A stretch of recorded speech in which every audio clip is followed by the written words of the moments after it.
Is Friday morning. You know what that means, folks? I'm tired and I need coffee. That's what it means, right? Is that it? Yeah. Okay. Yeah, So probably. That among other things. I think we all feel that way. so let's end the show. It's done. We're good. Okay. No, we are again simulcasting directly to Twitter today, and good to see everybody from at least your likes, views, and whatnot. But uh, it's kind of tough to see a certain crowd when you're on the sideline of RPI. Here's a segue for you. We thought this story was pretty much done, or at least it got as strange as it was going to get. We were pretty much done trying to keep you updated on it. And then our friend Trevor Watts, who's an RPI alum, reached out to the chairman of the board of trustees of RPI, Arthur Golden, who's an attorney at Davis Polk, a very well reputed law firm across the country, mainly in New York and D.C. And Arthur responded to him. And we actually reached out to Arthur to see if he wanted to join us. No response. I'm shocked. But here was some of the response to Trevor.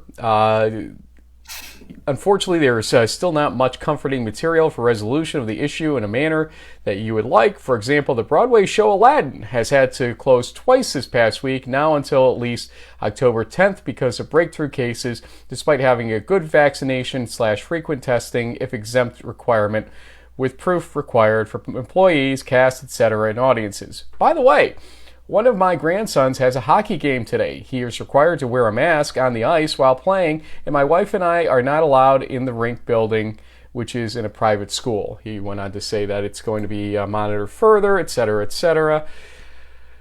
Arthur. As a fellow attorney, let me just tell you, what the hell are you talking about, man? Seriously. We are paid to do research, and we are paid to brief things up and distinguish cases and whatnot, and you've done obviously none of that in this one, because the best you got is that the indoor presentation of Aladdin has had a couple breakthrough cases of COVID.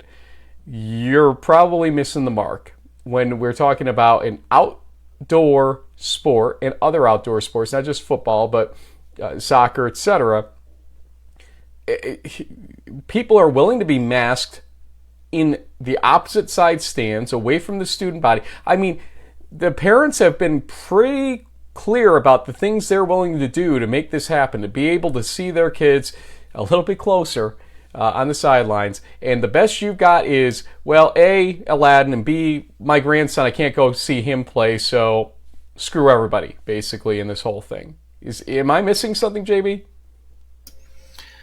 No, and I think whereas I'm not going to make any commentary on the use or lack thereof of masks outdoors, but like you said, I mean, there are certain precautions that can be put into place. We're seeing it across the country and everywhere. Outdoor events have been going on pretty safely for a while now. This is what was your saying in the spring, Frank? It may be new to you, but it's not new. That's exactly what's going on here, and there's 18 months now of a track record of outdoor events. If you run them a certain way, you're going to be fine. And I just don't understand why RPI continues to dig its heels into the dirt, the whatever, and basically kicking the sand in the eyes of their student athletes. It's a real, and their families. I mean, they were locking grandparents out of porta potty bathrooms the other weekend. It's just not okay. You would think that Arthur would have access to some good government officials to talk to them about the reality, because Davis Polk, and probably what he did was a lot of regulation type activity in the law. So you think he would have real access to people that could give answers to questions like, is this a wise idea? Is this really necessary, going to this extreme on a facility that's on the periphery of the RPI campus in the first place? I just don't get it. As an attorney, he should know better. He should do better. And if he doesn't truly believe this, then maybe he should start making some changes. I don't get any of it at this point, and it's just getting stranger and stranger. Good job by Trevor to get that response from him. Bad job by Arthur to respond in terms of the material he gave us here is completely unconvincing and frankly BS. Let's start our 16th show of season 14 of In the Huddle.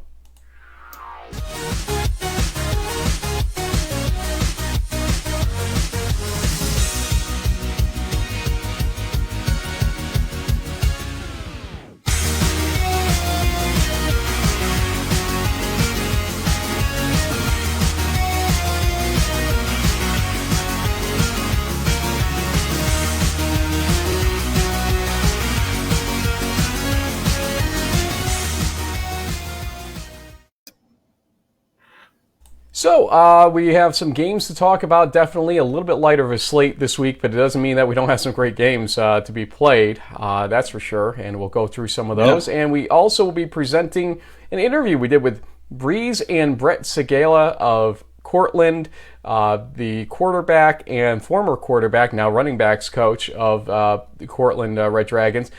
We promise that we will get you a transcript version or a caption version. Unfortunately, our captions did not get done in time. We had done this interview about 2 o'clock yesterday. We finished up, and they didn't get delivered still as of about half an hour ago. So we will deliver a caption version either on Twitter or Facebook later on.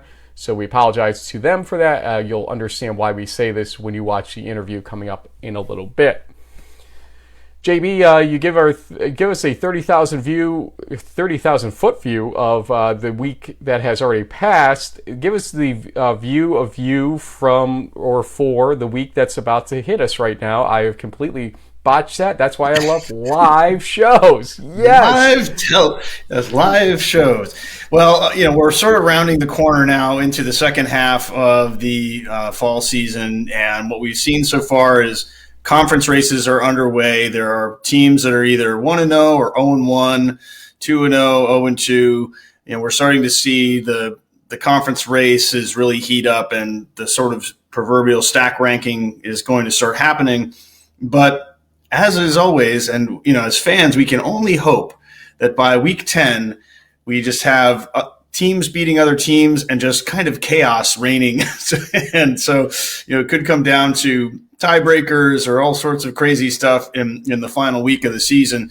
But this weekend and then next weekend, Frank, we're going to see a lower volume of games. We're a lot of teams are hitting their bye weeks. There's only 97 games, I think, this weekend, and more than half of those are in regions 4 through 6. Region 1 has the most you could kind of say in the Eastern Seaboard side of things with 22. Region 2, our original kind of home region of upstate New York and Pennsylvania, only has 9 games. And then the Southeast only has 16. So smaller slate of games, but like you said, there's some pretty good and intriguing ones in there. And we'll have some more on that in a little bit. Let's actually go to those games, the listing that we have here that we call our key Week 6 D3FB games. And JB, I'll start with Region 1. The game that I'll be attending here is Western New England at Endicott. I might be a few minutes late. I'm reffing in Boston before that game, but I will be there definitely for at least the second, third, and fourth quarters of the game. Maybe run into our good friend Matt Noonan from Noontime Sports, who might be roaming the sidelines too. If he does, we'll probably be mask to mask talking over there on the sideline, because that's, I believe, still the rule, although I hope they've relaxed that a little bit at this point. We'll see. But Western New England at Endicott is a big CCC showdown. The winner of this game, essentially, in my view, if it's Western New England, I feel like the only thing they've got to really, really worry about after that is Husson, essentially, in the CCC, although University of New England always probably says, hey, we are ready to play spoilers, among others, in the CCC. Endicott still has Salve Regina, and Salve Regina is going to look to bounce back from that loss against Western New England. So you could end up with the merry-go-round one-loss scenario if Endicott beats Western New England and then Salve Regina beats Endicott later on. So there's a lot to be said still in the CCC, obviously, but this is a big piece of the puzzle. Region 2, sir. Yeah, well, we have the St. Lawrence Saints coming off their bye week, going to Schenectady to take on Union, which has been struggling a little bit with injuries and kind of getting through their games with a closer, maybe win margin than Coach Behrman would feel ultimately comfortable about. But at the end of the day, the Dutchmen are still undefeated. They haven't lost a regular season game in a while now, but we'll see if Coach Puck and the Saints can maybe start upsetting the apple cart here in the Liberty League, which has been one of the more interesting conference races so far. Brockport, Cortland, will have a lot more on that in a little bit. Basically perhaps a de facto Empire 8 title type of game, although Utica and maybe one other or two other teams might want to lay claim to that, and they'll have their chances later on this season. And then jumping into Region 3, Frank, St. Vincent has been kind of a quiet surprise in the pack right now. They had a big win over Case last weekend, and Washington and Jefferson had to kind of pull out all the stops to scrape by with a 4-point win over at the time 2-2 Geneva. So that could be an interesting possible upset alert type of thing to keep an eye on. I know that you and the D3Football.com group will have some thoughts about the quick hits and the picks for this weekend. I imagine there might be some, if there is a top 25 team that could get upset, if it's not, Oshkosh potentially, they may pick on the Presidents because of how they struggled in week 5. Yeah, that could be an interesting little problem there for Washington and Jefferson. Also on Region 3, and we'll blow it back up for a second here for you folks to see it a little bit better. Center versus Trinity of Texas. And this is one of those big SAA matchups right now based on how everything has started to unfold there. Obviously, Birmingham Southern is a big piece of the puzzle coming up as well. And so this is, again, several pieces of puzzles and several conferences need to be resolved before we can give you the ultimate who really is the front runner scenario. This is one of those conferences because with Barry sort of tripping up here and not playing the way they should have played last week, it's one of those conferences that could go any way of about 3 or 4 different ways in my book right now. So we'll be seeing Center versus Trinity as a big portion of that at 2:30 Eastern time, I believe that is, in Region 3. Yep. In Region 4,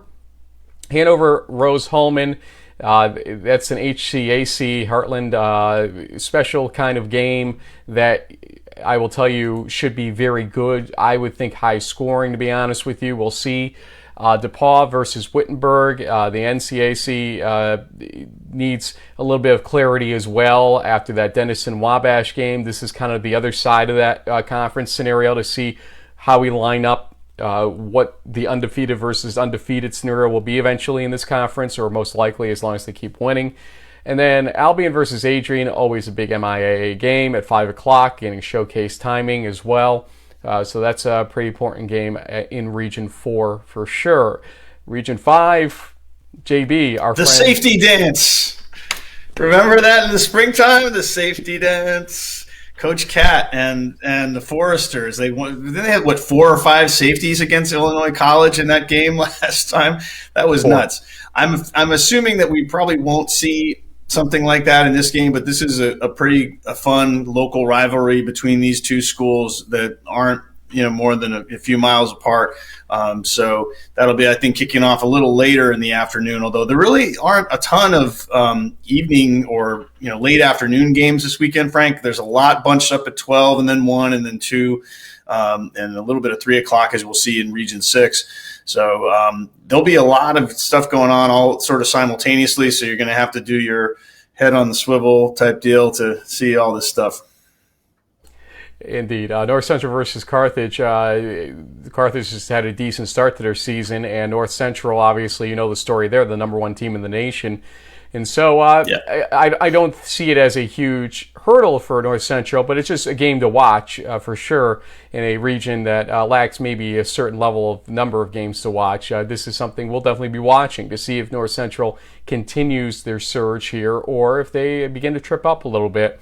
as the number one team. I know who will be watching. Mary Hardin Baylor fans, that's for sure. They will be watching because we keep getting cards, notes, letters, whatever you want to call it, from those fans saying, what happens if with the rankings? Folks, let me just be clear about something. Mm-hmm. If the 4 teams at the top right now continue to win out, okay, it's going to be North Central as the number one seed. It'll be Whitewater as the number 1 seed. And then it's going to be between Mary Hardin Baylor and Mount Union as the 3rd and 4th number 1 seeds, okay? It's going to probably be based on some level of the 2019 results, although, as we said with Greg on our Wednesday show, we aren't sure to what level that's going to be true, but that's going to be the general view here, is that the teams that went to the Stag Bowl last time will be your top 2 seeds if they go undefeated again. So far, that's the way it's looking. We have a lot of games to play.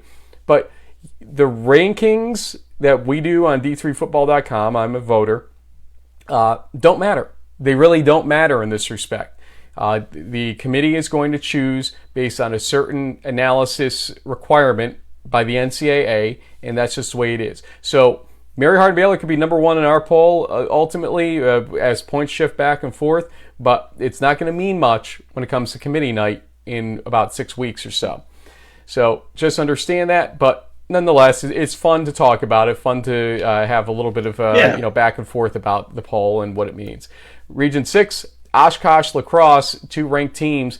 This is kind of the heir apparent to Whitewater game, I would call it, because I think the winner of this game, it will likely be a good challenge for Whitewater for the WIAC title, ultimately. And 3 o'clock, again, good billing time for them. And Whitworth versus Linfield. What do you think on this one? Not prediction-wise, but just in terms of setup. Yeah, I mean, and once again, another matchup of 2 ranked teams. This will be interesting to see if, did the spring season help elevate Whitworth to a level to take on sort of the perennial power that is Linfield. Time will tell. I know that the Pirates have been kind of working their way up to this, and so it'll be interesting to see how far they've come along. It should be a great matchup out west. Well, after talking about those games, but before we do our predictions, I think it's a good time to bring in our guests that we interviewed yesterday. And one face you've seen before here on this show 2 years ago, as Brett Segala was doing great work for the Cortland Red Dragons as their quarterback at that point in time. We knew it was his last year. He was a senior at that point. This was not a COVID scenario. He was done. Yep. But then goes back to Cortland, as you'll hear here. And his brother Brees is quarterback now. He was a quarterback on the roster in 2019, again, as you'll hear. And basically, Brees is just lighting things up statistically right now in the E8 in all the games they've played so far for Cortland. And this could be a very interesting, great offense of Cortland meets great defense of Brockport. Who's going to give here? Type of game. We'll predict it later, but first, our interview. Well, guys, there's only 9 Region 2 games this weekend, but there's a pretty important one shaping up in the Empire 8 between you and Brockport. Tell us a little bit about the season to date. I know you guys have been on a pretty good run. How does it feel going into this important weekend? It's going to be an important one. It's a big game. Brockport's a really talented football team, a great defense, and they've shown it over the last couple of years. So they're coming to our house, and they're coming off a big win in the Courage Bowl over St. John Fisher. So it feels good to have a great start to the season, and we've prepared this week, and we got to continue to prepare even harder and for a good, talented football team to come to town. Hey, Brett, I want to jump in on that because I attended that Courage Bowl game, and it reminded me, at least the defense of Brockport teams you faced over the years. The defense is as tough as ever. Offense has some question marks. Coach Mangone even admitted that in his post-game interview with me. But the defense that you used to look down the barrel of all the time is still there. I know you're the running backs coach right now, but what kind of advice are you giving to Brees about this juggernaut Brockport defense that he's about to face? Yeah, I mean, like you said, it's the same Brockport defense that we've seen over the last couple of years. They play hard, they play fast, they play physical football, and they're well coached by Coach Fox over there. Brees was on the team in 2019, so he got a first-hand view of it from the sidelines, and we've done a really good job of preparing this week. Coach Fitz has put together a really good plan for our offense, and Brees has just led the way for the offense with our offensive line, and we're ready to go, and just got to have another good practice today and tomorrow, and be ready to go for a very, very good football team and a very good matchup on Saturday afternoon. Yeah, speaking of this matchup, it feels like it's going to be one of those something's got to give type of situations. You guys are averaging over 50 points a game on offense, putting up over 450 yards. This Brockport team, I'm going to say that they haven't allowed more than 16 points this season. I know they technically lost to Ithaca 23-8, but one of those wasn't a offensive touchdown. So it just feels like two really, strengths of both teams kind of crashing forward. What is the game day experience felt like now? Even kind of we're not really through COVID yet, but you expect a good crowd for this kind of a matchup. What's game day going to feel like on Saturday? Yeah, so this weekend is actually Parents Weekend, and I believe there's going to be a pretty big crowd just because it's Parents Weekend, and it's a huge game. SUNY Cortland Athletics is making every spectator still wear a mask. So, I mean, like, the COVID fundamentals are still alive and well here at SUNY Cortland. So even with it, the issues of COVID, I still think that it's going to be a pretty big crowd and a pretty big game. I mean, you got two of the top teams in the Empire 8 facing off, so people are going to want to come watch.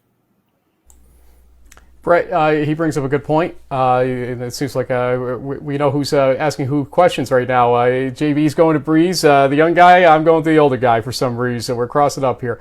But, Brett, it's, you finish, you decide to return to Cortland as a coach, and we talk about family weekend and parents weekend and all that stuff, but the family of Cortland football, even under a new head coach, we read Joe Sager's article about you guys a little bit on D3Football.com. Well done by him. But kind of for those that didn't read it, explain why you are back, and even under a head coach who came from Morrisville, basically, down to you guys. What was the connection, or what made it happen? When COVID hit, I was kind of just looking around, trying to find a teaching job, trying to find a coaching job, and Coach Fitz got in touch with me about last January and said he had an opening at the running back spot, and I jumped on it. It's been a heck of an experience for me to sit back and learn from Coach Fitz and Coach Roch and Coach Spalick. Even our defensive coordinator, Coach Morgan, has taught me so much. So I've kind of come back in a different role, a coaching role that I've always wanted to do. I know we spoke about it in 2019 when I came on the show, that I wanted to get into coaching and had the opportunity to. So very thankful for the fact that I got to come back to my alma mater and coach here and just be a part of something special here. Well, definitely, it must be really fun in a way, especially Brees. You to have your older brother there on the sideline with you, someone who's been through the battles, the kind of up and downs that can happen with the Empire 8 and upstate New York style of football. What would you say from a team perspective? I guess looking at some of the statistics makes me wonder, like, have you guys heard any of this chatter of like, well, Cortland's great, but they haven't played anybody yet. We'll really get to see, how good of a team they really are when they go up against Brockport. I think certain teams, such as my alma mater, Hobart, got some of that grief, and when they played Ithaca, it didn't quite turn out that well for them. How do you guys sort of, tamper down, the outside chatter of being like, 4-0, you're top 25 team, so what? Like, you haven't played anybody yet. Yeah, I mean, I don't think any of us here really listening to that noise. Like, we're just focused on us and focusing on what we're doing here. And yeah, we've put up a lot of points and we've played some talented teams, but this weekend's going to be different. It's going to be a dogfight, and we know that. And I'm excited for – everyone wants to talk about us scoring 50 points and 450 yards, but what people don't realize in Division III football is how talented our defense is. Like I said this in the article, being on this team is a quarterback's dream because we have such a talented defense and special teams that they put you in positions to succeed that other quarterbacks don't get around the nation. Like, we've got so many senior leaders and a talented coach and Coach Morgan and the schematics that they have that they go out there and, like, I have so much trust in them to make a stop that I know that, like, sometimes for me, punting the football away isn't the worst thing that we can do because I know putting our defense in good field position and with how talented they are, and you guys are going to see it this weekend, it's not a bad thing. And I'm excited for people to watch our defense and start talking about them more because they deserve the respect more than anyone else. Okay, so Brett, 12 touchdowns, 1 interception for this guy in 4 games. That may be better than your stats when you were quarterback at Cortland. Maybe a couple additional interceptions for you over 4 games, but you were pretty damn good. There's no doubt about it. That's why you were on our show in 2019. But I also, looking at the pictures from the D3 Football article, it looked like it was little Brees next to Big Brett, and now Brees is 6'2", according to stats that we were seeing, and you are 6'0", according to the 2019 stats that I found. When did this happen, and who beats up whom now? It's funny you say that. My freshman year when I got to Seton Hill, Brees was probably right at my armpit. And then all of a sudden he walked through the doors at Cortland and was probably 6'1", 155 pounds soaking wet. And now he's a senior, 6'2", 205 or something. So, yeah, it's turned into I'm Brees' big little brother nowadays. He's a big boy. I'll give him credit where credit's due. He probably beats me up more often than not now. It's just he's a big dude. He's worked hard, and he's gotten to this point. And you make the note about the interceptions number.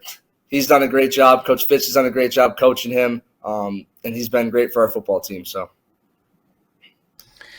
Now, the focus of this show is obviously the huge Brockport Cortland game, but I do know that there is a certain member of your family who's probably really happy that the Gallaudet Bison is now in first place in the ECFC and looking like they might be a potential playoff team.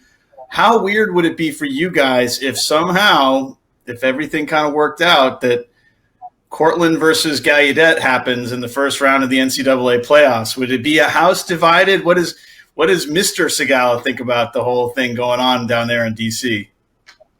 I haven't heard anything about Gallaudet and what they've been doing. I haven't been digging into that. But, that's down the road, and who knows? Anything could happen.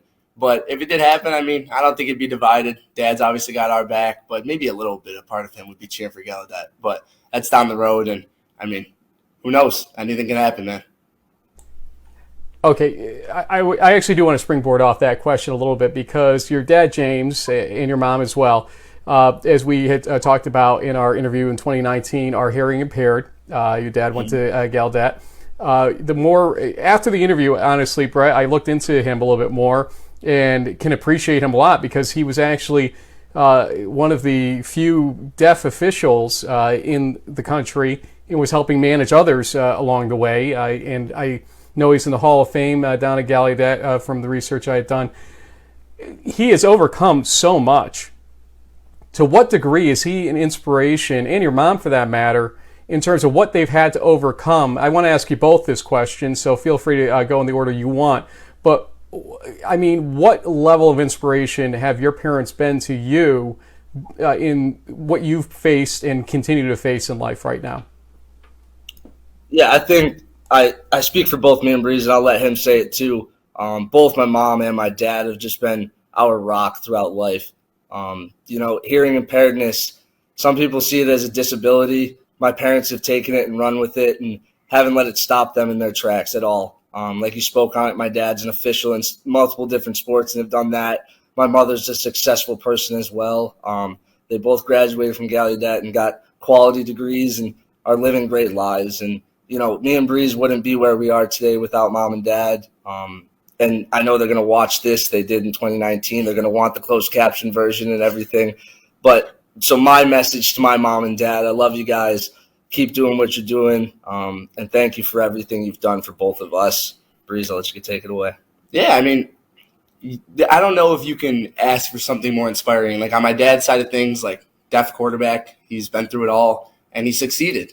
And then my mom being deaf her whole life and just going through the steps that she has, and my mom's there for us all the time. I'm definitely the mama's boy, and he's the dad's boy because he's been the breedy quarterback his whole life. But I can't say enough about them, and sometimes it leaves you speechless because you don't know what to say because it's just they're just always there, and it's you expect them to be there because that's who they are. And seeing what they've done and with their deaf obstacles just shows me that I can do anything, and I love them both a lot. That's awesome. Were you guys able to stay in touch with them during the COVID separation? Were you guys kind of stuck in Cortland during that time period, or were you guys all together? What happened during that time period? Did you get to see your folks, or was it there sort of everyone was kind of stuck off quarantining in different places? Yeah, for me, sorry, Brett, go ahead. For me, in like February and March and April, I was home obviously because like we got sent home in the spring for COVID.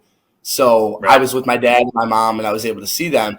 But then when we were able to get the chance to come back to school last fall, obviously we didn't play football, but I decided to stay here at school and just live with the 10 guys that I did off campus. So I didn't see them then, but I still had the opportunity to see my parents, and I was able to FaceTime them and be around them. But for Brett, it's a different story. Yeah, so when COVID hit, I was student teaching, so I decided to stay in Cortland and just kind of put my feet down. It was my last semester here in Cortland, so I wanted to spend some time here. And Brees spoke on it. FaceTime's an amazing thing, and especially for our family, FaceTime holds a special place in our hearts to make communication with my parents pretty easy. So FaceTimed every single day, and we still do. We talk to our mom and dad multiple times a week, and as many people in Cortland know, my parents and my grandparents do not miss a Cortland football game, varsity or JV. They are here no matter what, and they travel. So we see them very often now, so it's good. That's great. Yeah, absolutely. And back to football for 1 second here. Football seems so academic after you talk about a topic like all of that we just hit, or topics. But, guys, we've seen the Empire 8 look in kind of odd fashion right now. It's like the Liberty League somehow has supplanted it in terms of the league in New York that's getting the attention because of what happened out of conference games. And Utica is still going to be a force to be reckoned with, no doubt. Alfred and St. John Fisher may be down a bit here, and the rest. Is this, in some players' minds, the de facto Empire 8 championship game that we're looking at on Saturday? Is that how the mentality is? Even though we know you have more games, you'll have to win beyond it. What is the locker room saying about this game and the importance of it? Brees, I'll let you start on this one. You know, for us, especially in conference play, every week is championship week. So it doesn't matter the opponent we're playing. Like, every conference game means just as much as another one. Obviously, we're playing Brockport, and the history of the game of the last 2 years that we played them has had a little more. It's been magnified because of what could have happened and what did happen. So obviously, people are like thinking of that in that way. But every week's a championship week, and we just have to come out and go 1-0 and do our thing and just win the game and move on from there. Brett, what do the coaches say in this respect? Yeah, we just echo the same sentiment. Put together a great game plan offensively, defensively, and special teams-wise. And, you know, I'm in a different role now, and us coaches are. We don't get to go out and play. We put the game plan out, and these guys are going to go out and work their tails off, play a full 60-minute game, and we're going to play a great game on Saturday, and we're looking forward to it. Okay, guys, since I'm the king of cliche, I have to ask. And, you know, I know, Brett, you had firsthand experience of the Cortica game at Giant Stadium. A few weeks back, we got the announcement about Cortica being at Yankee Stadium. Now, I know, Brees, there's a SR in front of the QB on your title there. But as we all know, that not every junior is really a junior or a senior and this and that and the other thing.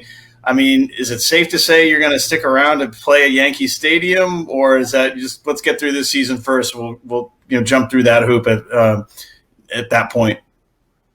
You know, James, it would be an awesome thing to play in Yankee Stadium, but I've said this since the spring. This is my last season. You know, I'm going to graduate in the spring with a sport management degree, and I'm ready to take on life in a different fashion. So I like to say 6 more guaranteed golf swings left. I got 6 more swings, and I got to make the most of them. So I'm a senior, and it's going to stay that way, and I'm going to graduate with this class, and we're going to graduate the right way. That's awesome. Okay. Well, with your level of poise, both of you are destined for great things beyond the classroom or in the classroom still in some facet as well. Brett still teaching, so we'll see where this all leads to. But great candid answer there. We appreciate that.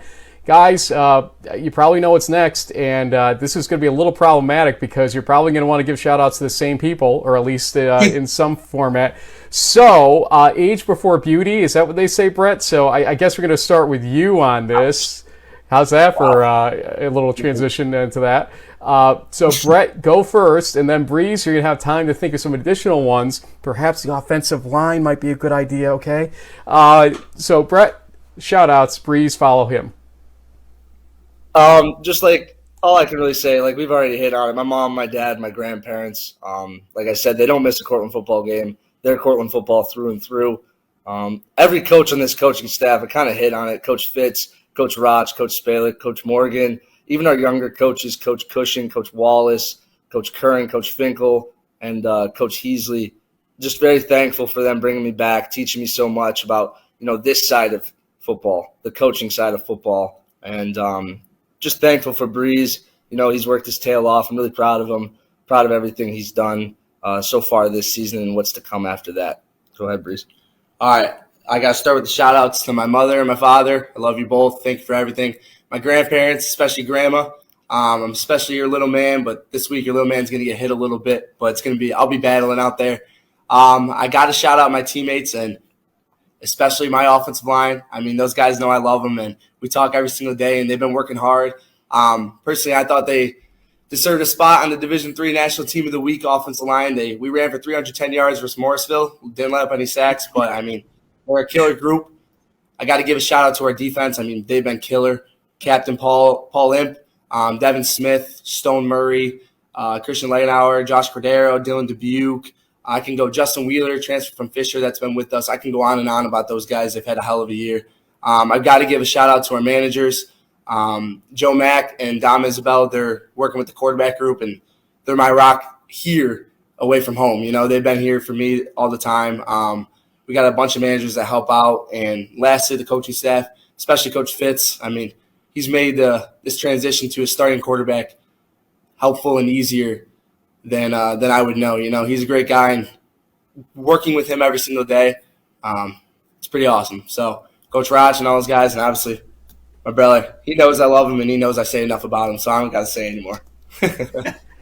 Well, if there's a record book that Brett is in, you guys have now collectively gone into our record book, because that was the longest shout-out section we've ever had in our 14-season history of In the Huddle. And we're not cutting a bit of it, because that was tremendous, guys.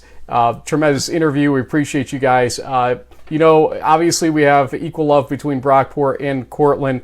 Both schools have been great to us over the years, and we're looking forward to this matchup as much as anybody out there to see how it plays out. I will be in Boston, obviously, but I'm going to be checking that scoreboard over and over again, and we'll be looking to show highlights of this game next week on Crunch Time on our midweek episode, as you know. So good luck to you guys, and as always, thanks for joining us.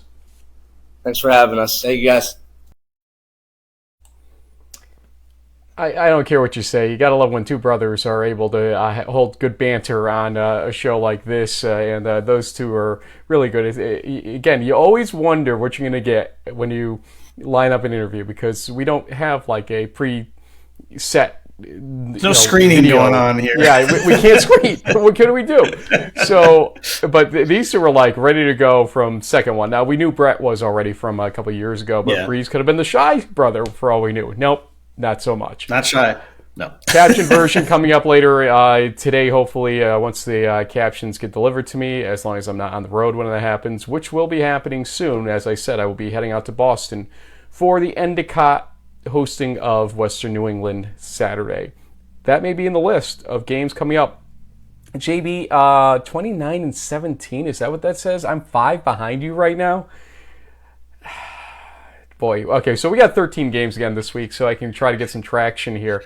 11 minutes on the clock. Before I start things here, what do you have to say about this big lead you're holding?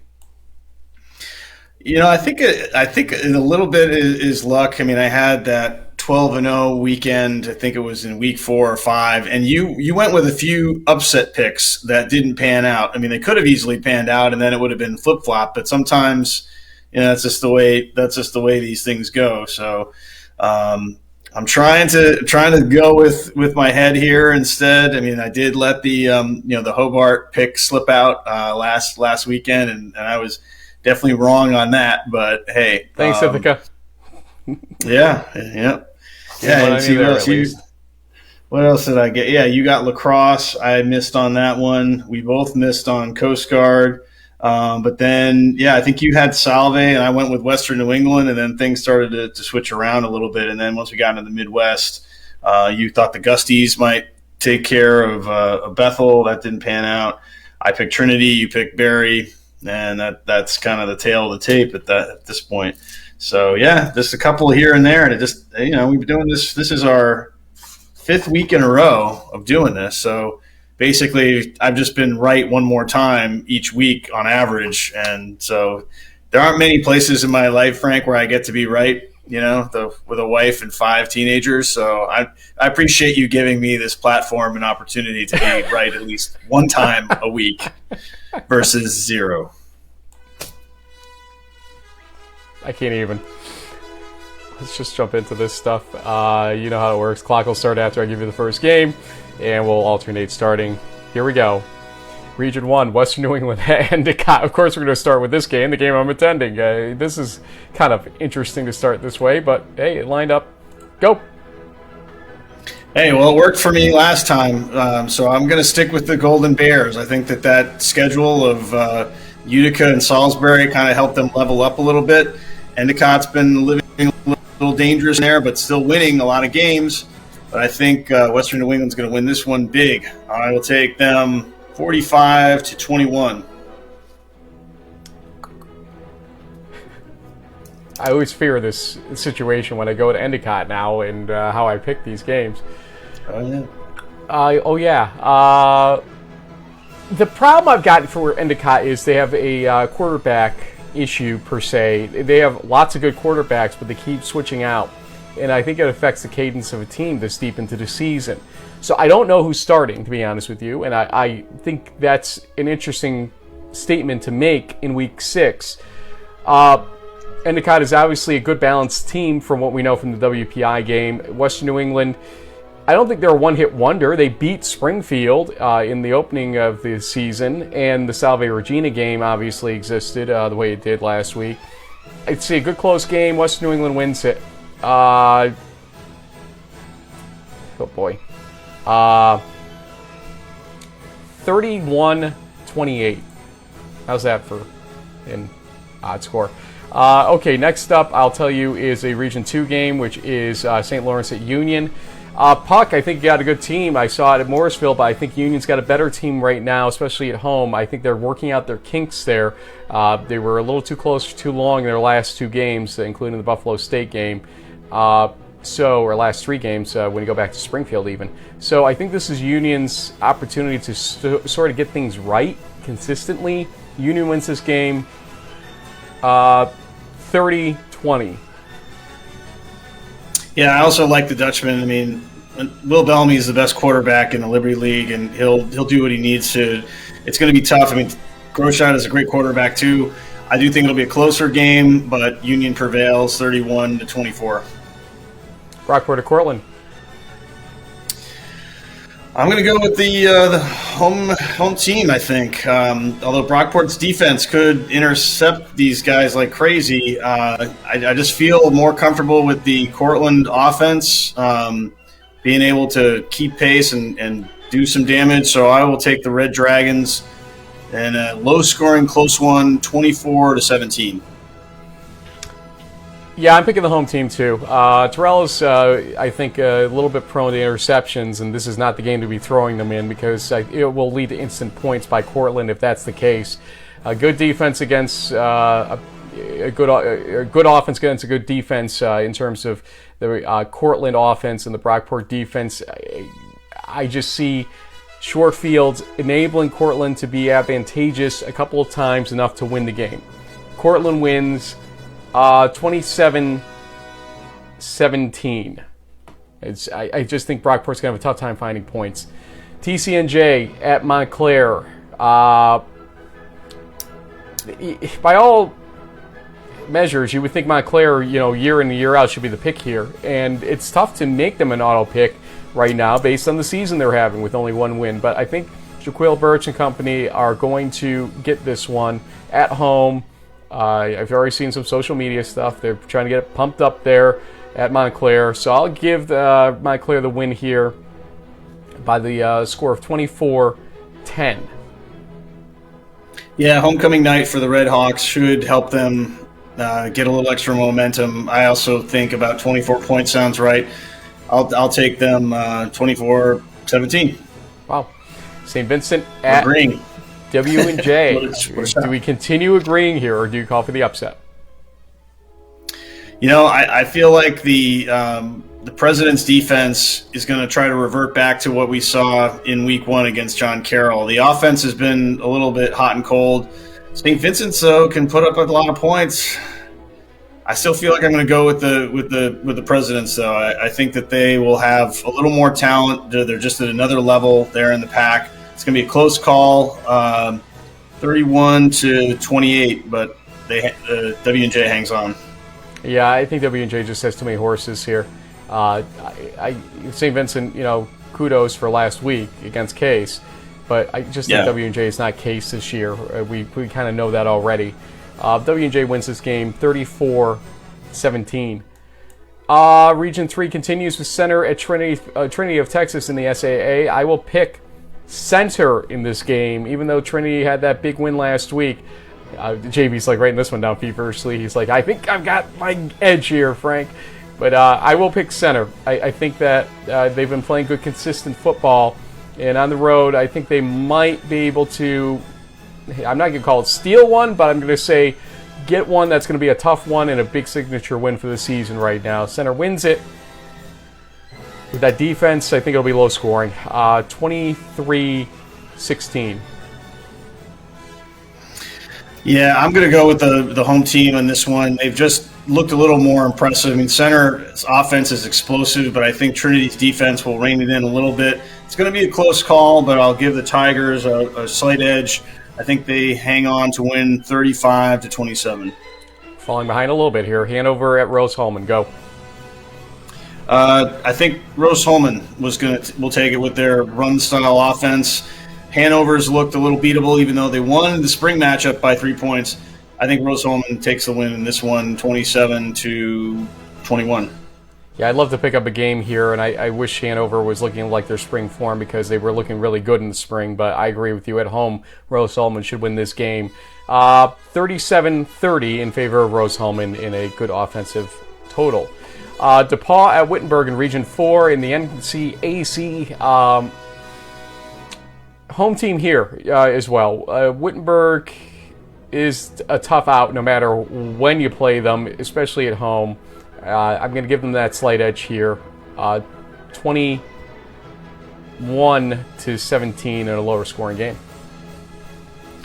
Well, kind of like Trinity. I think DePaul are the Tigers also, aren't they?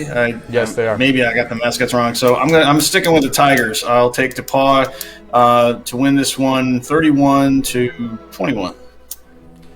Albion at Adrian in the MIAA. I think Albion is the top team until they run into Hope, probably. Adrian's had a few hits and misses, so I'll take the Brits, 35-21. Yeah, again, agreement here. Albion seems to be the class of the MIAA, and if not for Mount Union, might be the class of Region 4, the way things are playing out right now.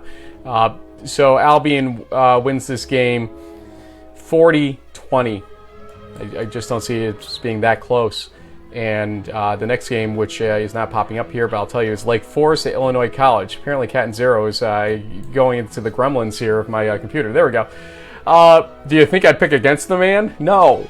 Lake Forest, I think, has a good cadence right now going on throughout their team, and I think they're going to win this game.